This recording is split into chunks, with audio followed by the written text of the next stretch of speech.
On est dans un schéma qui a été prévu par le président Kabila et sa majorité. Ça fait 16 ans qu'il est à la tête de ce pays.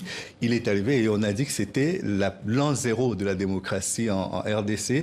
Ça fait 4 mois qu'il a dépassé le mandat qui lui avait été accordé et que l'opposition, malheureusement, n'arrive pas à s'accorder sur la manière de gérer cet après-mandat. Parce que donc il y a eu un accord le 31 décembre, l'accord de la Saint-Sylvestre, qui dit que des élections doivent être organisées avant la fin de l'année. Est-ce que l'idée maintenant fait son chemin en RDC, que cette présidentielle, ces élections n'auront pas lieu?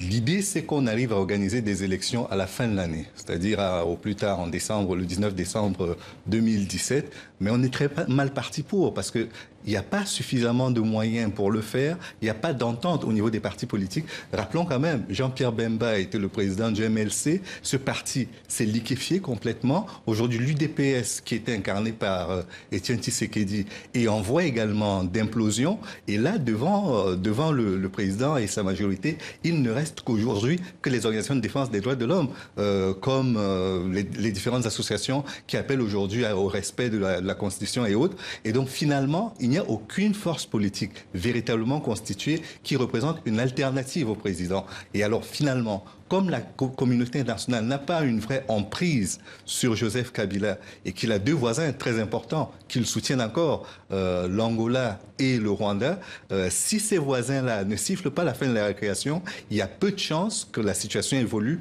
avant le 19 décembre 2017. Et puis à côté de cela, si le Zimbabwe s'était bien porté, il est probable qu'il aurait lui aussi joué sa carte là-dedans. Mais pour l'instant, ce qui est certain, c'est qu'on est dans un statu quo qui arrange la majorité présidentielle et l'arrange parce que la classe politique en face a tout fait pour lui laisser les cartes en main.